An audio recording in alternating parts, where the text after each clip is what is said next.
Mm. Yeah, I mean, remote learning is really, really tough. And I'm going to be working with a lot of the students that I'm working with, they're undergrad and grad, again, totally remotely.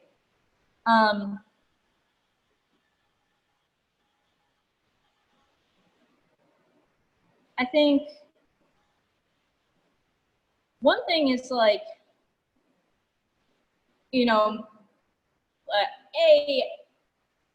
maybe this is sort of, I know a lot of people who like either like dropped out of college or like did sort of pursued sort of non-school,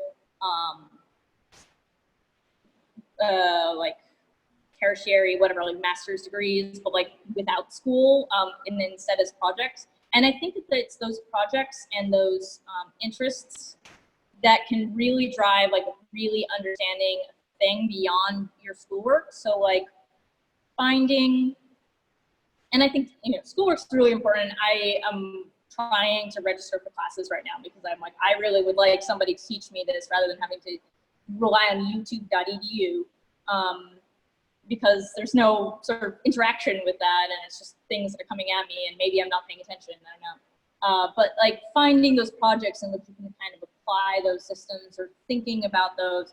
I hated electricity. I hated electrical engineering until I started working actually with the components and like getting an Arduino and like putting, things and like driving motors. And I was like, oh, this is actually cool. I understand this now, even though I kind of still don't like the equations. Now that I see what it's for, like what I'm doing with it, I have a way better understanding. Or with when I got into motorcycles, I was like, oh, I see like the engine cycle in here, in this engine that I just put back together.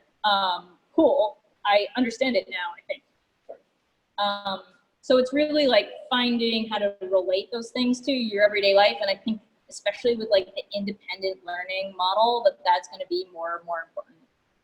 And I just think that project-based learning in general is really helpful. And there's so much content online now that like you can sort of do whatever you want without ever having to like, you don't, it doesn't require a degree, but then again, classes are such a really useful model, and it's a really good way to like learn and collaborate and interact with other people, that I still think it's super important. But figuring out the interests and being able to relate what you're learning to like what you are doing or what you want to try to do, or like a goal or project or idea you have, it's a good way to motivate yourself.